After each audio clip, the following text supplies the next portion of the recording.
Bayo og DTX 500. Taon na dali ra kog ubuhon, dali ra kog kapuyon, pero pag trek na ko sa D3 Bayo, ubuhon magaling pero not nga mapaingon sa hubak na gyud og hangoso na gyud. Dali ra ka maayo so kag maniginom ka sa DTX 500 og D3 Bayo. Dali ra ko maayo. Nagpasalamat ko na ning produkto. DTX 500 mabili sa mga butika. D3 Bio mabibili sa mga butika. Pabago-bago na naman ang panahon. Uulan, aaraw, at dahil dyan, you might get sipon, you might get ubo, you might get trangkaso. Kaya ngayong pabago-bago ang panahon, i-Mighty C mo. Ang Mighty C ay alkaline na vitamin C na nakapagpapalakas ng immune system para iwas sakit. You might get sakit kahit kailan. Kaya kailangan mo ng Mighty na panlaban. Mighty C, the mighty power of C. Mighty C. Sa umaga pabulat ng mata, isang tasa ng kape para guminhawa. DTX Coffee Mix ang sagot ko pare, nakapagkape ka na patok pa. Sa bawat ligo, feel mo detox ka na. Cleanse ang katawan habang nalalasahan mo siya. Pambatising lang, di lang basta-basta. Nakapagkape ka na, ang buhay mo guminhawa. Nakapagkape ka na, nakapag-detox ka pa. Sa bawat higop, ramdam mo ang saya. DTX Coffee Mix talagang kakaiba. Pampatanggal ng pagod, pag-stress sa umaga. DTX Coffee Mix mabibili sa mga butika.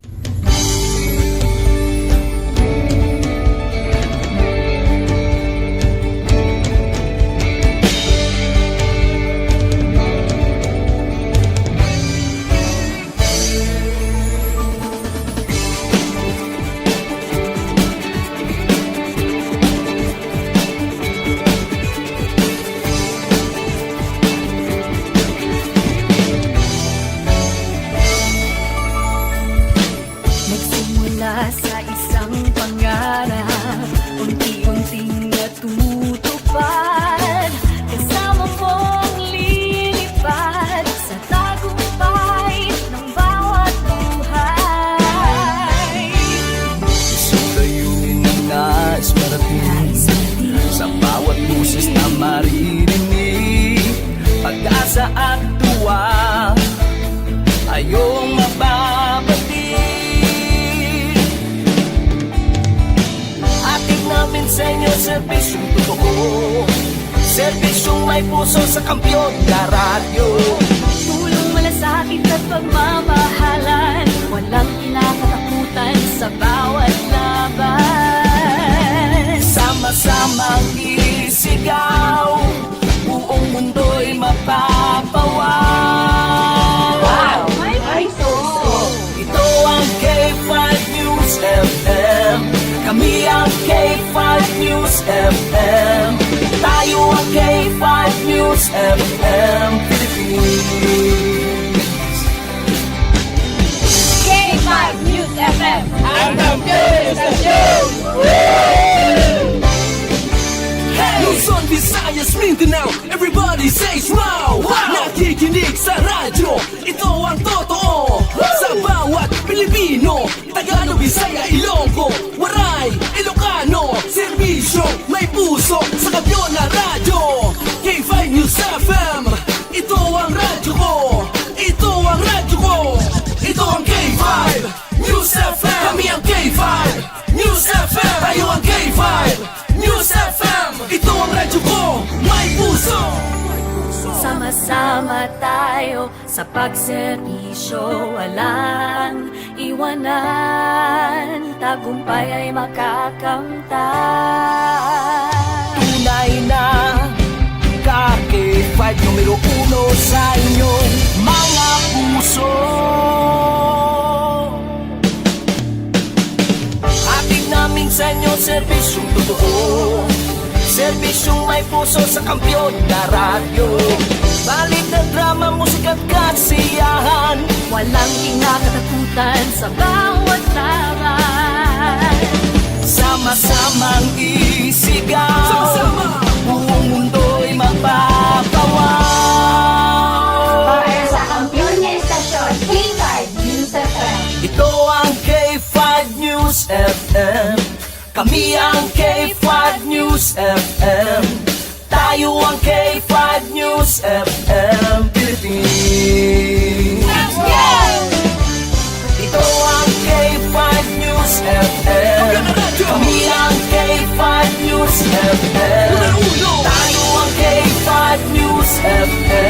Philippines. Ito ang radyo ko. Ito ang radyo ko. K5 News FM, championing the lives of the Filipino.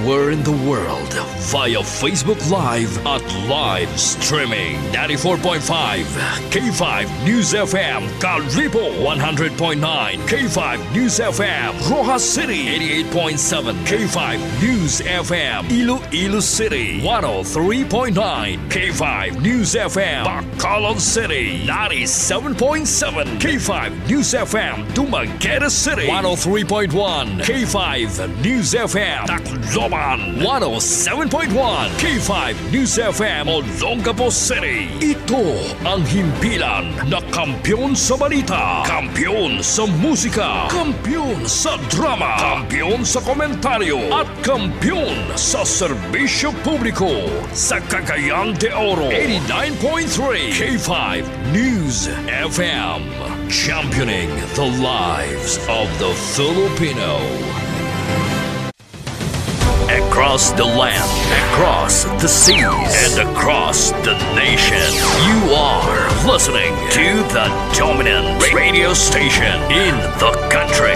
This is K5 News FM, ang kampyon sa balita, kampyon sa serbisyo publiko at kasiyahan. K5 News FM, championing the lives of the Filipino. Oras hatod kanato sa D3 Bio, ang D3 nga adunay VCO ug ang VCO nga adunay vitamin D3. Isibo yung maorasan alas 6:02.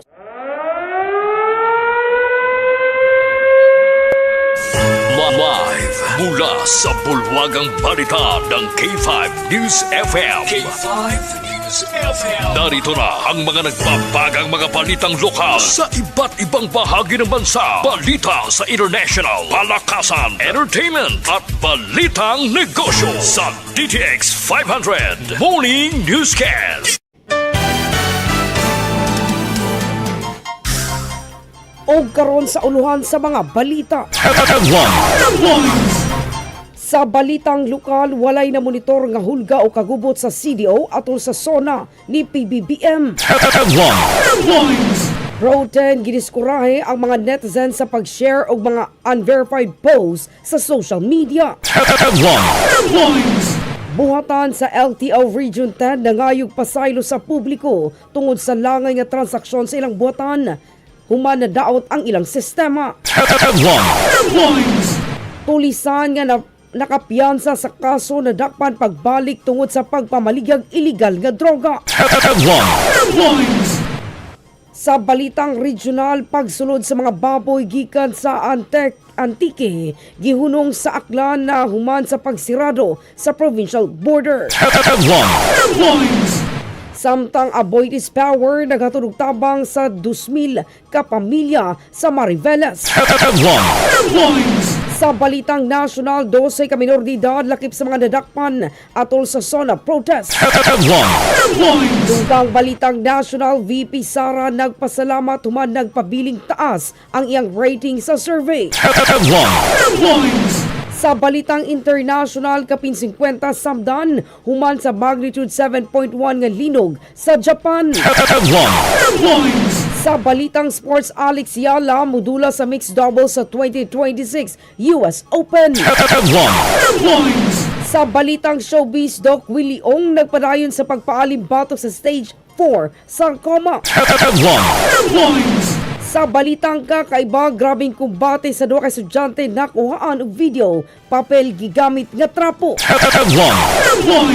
Mga ka-K5, adlaw karong Miyerkules, Hulyo 29, tuig 2026. Inyong mabati ang live broadcast sa K5 News FM Cagayan de Oro. Pinagi sa dial sa inyong mga radyo sa 89.3. Mabati usab sa 90.5 Energy FM Hingog City. Tungod nakahook up kita karong adlaw mga K5. Lakip na usab worldwide pinagi sa tang official Facebook page nga K5 News FM CDO Digital 89.3 Ako si K5K Buscaino ug karon sa detalis mga balita hatod kanato sa D3 Bio, the superfood supplement. Balitang lokal. Gipahayag ni Kokpo Director Colonel Dexter Pahe nga walay na monitor nga hulga sa seguridad sa dakbayan atol sa State of the Nation Address ni President Ferdinand Bongbong Marcos Jr. Matod ni Colonel Pahe, sa adlaw sa SONA walay nahitabong rally ug walay na italang kagubot sa syudad. Dugang paniini nga base silang assessment, hapsay ug malinawon ang kahimtang sa syudad atol sa mga kalihukan. Ani ang pahayag ni Kokpo Director Colonel Dexter Pahe. Cagayan de Oro City Police Office, no? Before the SONA, conduct na tawag monitoring. So far, wala tayo na monitoring ng mga track. And then on the day, walay nahitabo nga rally, walay mga kagubot, o mga related incidents nga related incidents sa nahitabo nga SONA. So far, peaceful lang ito. Cagayan de Oro City. Gidiskuray sa Pro-10 ang publiko sa pagpakailap ug wala ma-verify nga mga post sa social media, ilabi na kadtong makahatag og kahadlok sa komunidad. Matod ni Pro-10 spokesperson Major Joe Navarro, nagpahigayon na ang kapulisan og koordinasyon lakip na assessment uban sa mga school officials human sa pagkatag sa social media sa mga post nga adunay giingong target ng mga estudyante nga pamusilon. Ani ang pahayag ni Major Navarro. Gi-discourage na to ang mga netizens to stop spreading kaning mga unverified nga mga posting. Kay actually ang alleged threat is kaning through posting sa social media, not really kana bitawng na aduna ginadawat nga threat ang ato ang mga eskwelahan. But dako nga butang nga nakita nato nga mabinantayon ang ato ang katawhan na ang maong insidente na paingon dahil sa ato ang kapulisan sa atong mga school authorities. Actually, kagahapong adlaw, even when it is... Samtang buhatan sa LTO Region 10 na ngayong pasaylo sa publiko tungod sa langay nga transaksyon sa ilang buhatan. Sa detalye kay Fabre Kim Sulita, AK5 mo. Buhatan sa LTO Region 10 na ngayo og pasaylo sa publiko tungod kay langay ang proseso tungod kay daot ang ilang mga sistema sa ilang buhatan. Pagod sa maghamong trabaho? Mag-relax. Mag-DTX. DTX Liniment Oil. Yes, K5 Rekem. Akong usbon, nga mga pasensya gikan sa LTO Region 10 sa mga na-experience sa ato ang mga kliyente nga naituyo sa LTO Region 10, pasensya na gyud kaayo. We are doing our best para maayo ang amoang pagpanerbisyo kaninyong tanan. Do not worry, dili ta mo biyaan. Ako po sa information desk, pwede ra po ninyo approach mismo. Ako man palang makita ko dira sa ato ang public assistance and complaints desk or information desk. Mutabang po ko sa inyong mga pangutana po. Ako si K5 Rekim Pamisa Sulita para sa Kampiyon sa Balita, Serbisyo Publiko Kalingawan sa Cagayan de Oro. K5 News FM. Samtang pulisan nga nakapiyansa sa kaso subling nga nasikop tungod sa pagpamaligyag illegal nga droga. Sa detalye kay Fab Jonathan sa Banal, AK5 mo. Giingong tulisan nga nakapiyansa siyang kaso natong bulan sa Marso. Subling nadakpan sa gilusad nga drug bypass operation sa kapulisan. Suspect nakuhaan og dulan 4 milyones pesos nga kantidad sa illegal nga droga. Nasikop ang 32 anyos na lalaki manakuan og dulan 4 milyones pesos na kantidad sa gituang shabu sa usa ka drug bypass operation sa Yakap Station, Barangay 36 ng siyudad sa Cagayan de Oro.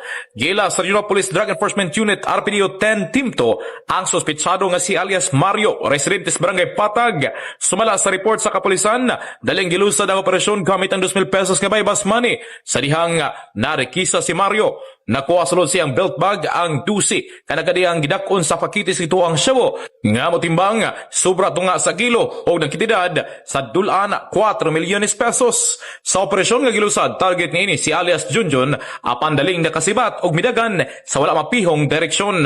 Nasayran nga misulay pa unta og sibat si Mario pinagi sa pag-agi sa saka secret door apan daling nagunitan sa mga otoridad. Si alias Mario dili pag-usalistan sa mga kriminal. Nadakpan na kini niadtong Enero tungod sa kasong robbery o kalampigitan sa illegal nga druga apan nakagawas piniagi sa pagpiyansa niadtong bulan sa Marso. Gitudlo si Mario sa pagpanuli sa mga steel outlet diya sa may barangay Makasandig. Karon na tanggong na sa silda sa Marlica Custodial Facility ang didakpan o giandam ng dugang mga bugat nga kasong kriminal, ilabi ng kasong paglapas sa Republic Act 9165 o ang Comprehensive Dangerous Drugs Act of 2002. Relaksa, mahulay una, mag-Detox Coffee Mix. Nakakape ka na, naka-detox ka pa. Kini si K5 Jonathan sa Banal para sa kampiyon na balita Serbisyong Publiko Kalingawan sa Cagayan de Oro. K5 News FM. Kini nga balita hatod kanato sa D3 Bio ang epektibong antibacterial, antiviral support ug kidney protection. Balitang Regional. Sa K5 Antique, pagsulod sa mga baboy gikan sa Antique, gihunong sa Aklan, kasunod sa pagsirado sa provincial border. Sa detalye, K5 Family Palanog, AK5 mo.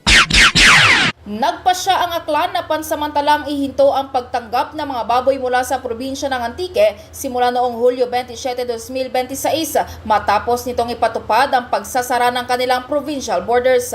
Ayon kay Dr. Marco Rafael Ardamil, Public Health Division Chief ng Provincial Veterinary Office of Provet Antique, na ang hakbang na ito ng Aklan ay maaaring magbigay ng konsiderasyon sa kanilang mga lokal na hog raisers na nagsisikap ding maibenta ang kanilang mga baboy sa mas magandang presyo. Pinahayag pa ni Dr. Ardamil noong Hulyo 12, 2026 ay may isang trader mula sa Aklan na nagtangkang maglabas ng baboy mula sa Antique nang walang kaukulang dokumento. Dahil dito, naapektuhan ang presyo ng live weight ng baboy sa Aklan. Nilinaw rin ng opisyal na wala silang namomonitor na aktibo o kumpirmadong kaso ng African Swine Fever o ASF sa Antique. Samantala, nananawagan ang Provet Antique sa mga hog raisers na kung may mga baboy silang nagkakasakit, agad itong iulat sa kanilang opisina upang mabigyan ng agarang solusyon at kaukulang aksyon. Balita mula sa probinsya ng Antique, K5 Family Palanog, para sa kampiyon na balita, serbisyo publiko at kasiyahan sa Pilipinas. K5 News FM. Sa K5 Olongapo, Aboitiz Power naghatod og tabang sa 2,000 ka pamilya sa Mariveles. Sa detalye, K5 Eileen Cuevas Sanchez, AK5 mo. 2,000 pamilya sa Mariveles, Bataan ang nakatanggap ng tulong mula sa Aboitiz Power sa pamamagitan ng Project Kilowatt na isinagawa kamakailan. Layunin ng programa na makatulong sa food security at disaster preparedness ng mga residente, lalo na ngayong panahon ng tagulan at inaasahang pagtaas ng banta ng mga bagyo. Kabilang sa mga benepisyaryo ang mga tricycle driver, mangingisda at magsasaka mula sa barangay ng Alasasin, Sisiman at Baseco Country. Bawat pamilya ay tumanggap ng 10 kilo ng bigas para sa kanilang pang-araw-araw na pangangailangan. Kasabay nito, nagsagawa rin ng Emergency and Safety Preparedness Talk ang Municipal Disaster Risk Reduction and Management Office o MDRRMO ng Mariveles upang turuan ang mga residente sa wastong paghahanda sa sakuna, kaligtasan ng pamilya at tamang pagtugon sa mga emergency. Ayon kay Joseph Paulo Mendoza, RSM Manager, layunin ng Project Kilowatt na matulungan ng mga host community na maging mas matatag at handa sa anumang sakuna. Sa pamamagitan nito, patuloy na isinusulong na Aboitiz Power ang mas ligtas, mas sustainable at disaster resilient na komunidad sa Mariveles, Bataan. Balita mula sa Bataan, Central Luzon, Eileen Cuevas Sanchez para sa kampiyon na himpilan, kampiyon sa balita, serbisyo publiko at kasiyahan sa buong Pilipinas. K5 News FM. Kini nga balita hatod kanato sa MyTC, the alkaline vitamin C. Balitang National.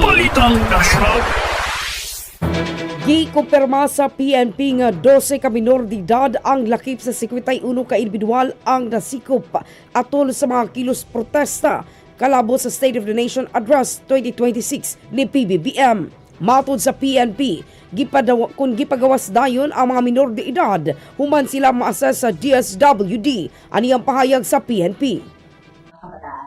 Yes ma'am, hindi po sila kabataan lahat.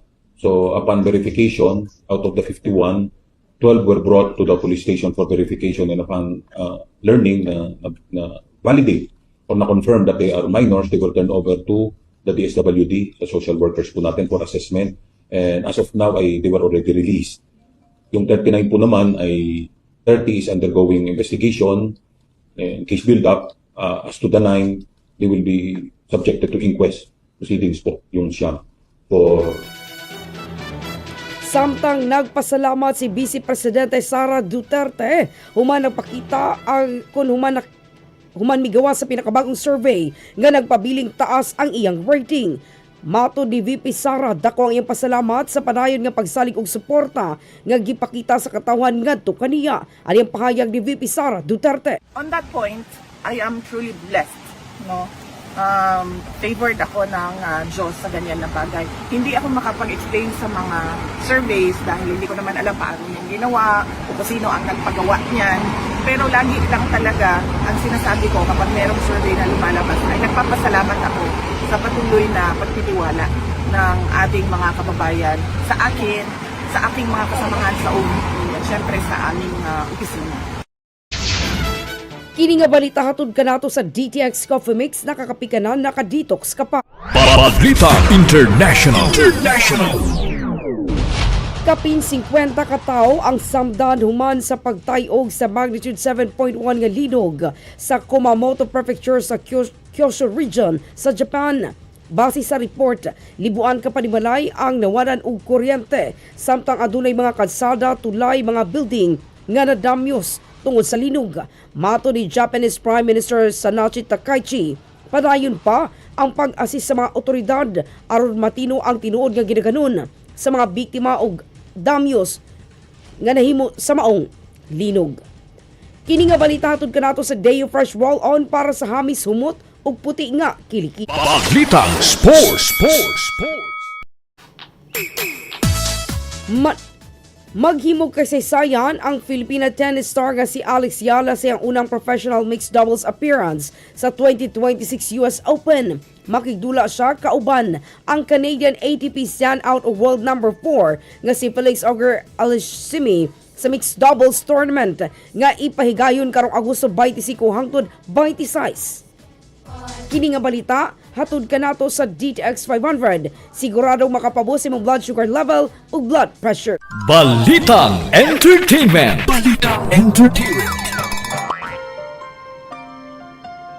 Nagpadayon sa iyang pagpaalim ang public health advocate nga si Doc Willie Ong sa stage 4 sarcoma.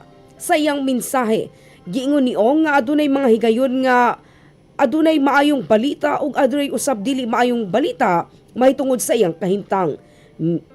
Sa Tagalog pa, minsan good news, minsan mayroong bad news. Bahala na ang Diyos sa buhay ko. Kini ang pulong ni Ong. Bisan pa sa iyang kahimtang, padayon siyang nagpasalamat sa suporta ug pag-ampo nga iyang nadawat gikan sa publiko. Kini nga balita hatod kanato sa Extend Food Supplement. Sigurado makapabusay mong stamina ug aron dili daling magluya si Manoy. Balita Extra Special. Balitang Extra Special. Nahimong bida sa usa ka viral video ang duha ka estudyante nga nag-ana-ana sa esplanade sa Lapus, Iloilo. Makita sa video nga naka-uniforme pa ang babae samtang nagsulob og itom nga t-shirt. Ang lalaki nga seryoso sa ilang pagpagawas sa inita sa lawas. Wala pa nasayran kung minor di edad ba ang maong mga batanon o overage na sa ilang gihimo nga pag-ana-ana. Nakita usab sa K5 News FM Iloilo ang papel nga ilang gigamit isip pagpahid human sa ilang mainiton nga gubat. Makita na dyan K5 Erwin sa papel nga na may brown maglibog sa taon sa bani nga klase ilang gipagawas. Kibasi katong layon bao. Mona no dapat magaping-amping gid kita mga K5 og ato ging ibutang sa lugar kung unsa maganina ang ilang gipagawas diha. Dapat ibato ging iplastar og dili nato na buhaton na sa bisang sama ng sa kasagbutan mga K5 o gamiton ang papel na sama nato makita karon sa Facebook Live mga K5. To sa ni shout out ang mga naglantaw karon sa atong Facebook Live dirita magsugod kang K5 Richard Gallardo matod pa niya. Kita-kita karong 31 adlaw Biyernes walang iwanan. K5 Randy, shout out kang Randy Ran Santisas nga listening karong panahon na kang K5 Erwin Christopher Aristan Cueva, kang K5 Jason Alconera, mato pa niya Good day, Ma'am Kay. Shout out ko kay Kagawad Engineer Jericho Erwin Cueva o kay Uncle Richard Brown nga taga Carmen, lakip na usab. Sa An-Eatery atong shout out ang An-Eatery, ang tuma security guard, ang mga drivers, mga vendors sa Carmen Public Market, sa Cugon Public Market, sa Puerto, lakip na usab sa Bulwa nga Merkado. Good morning kaninyong tanan ug sa mga nagpangita og trabaho. Ang K5 News FM nagpangita sa pasunod nga posisyon: surveyor/field researcher, news reporter, reporter/anchorman. Mauni ang inyong mga benepisyo mga K5: statutory benefits, 13-month pay, Thanksgiving bonus gikan ni Doc ni CO Doc Ramiloy, overtime pay, special birthday cash gift ug uban pa mga K5 busa. Ayon ang paglangan, isumitin ang inyong application letter resume sa careers.k5newsfm@gmail.com at balikon careers.k5newsfm@gmail.com mga ka-K5. Ug atangatangin ninyo ang mosunod nga programa, ang Foros de los Pueblos ni K5 Nathan Sarmiento, atong station manager sa K5 News FM Cagayan de Oro. Pa shout out ang mga taga Hingoog City kay nakahook up kita karon K5 Erwin sa Energy FM. Good morning kaninyong tanan. Ug inyong nabati ang detalye sa DTX 500 Morning Newscast subli adlaw karong Miyerkules Hulyo 29 tuig 2026. Ako ang inyong tigbalita K5K Buscaino para sa kampiyon balita, serbisyo publiko ug kalingawan sa Cagayan de Oro. K5 News FM.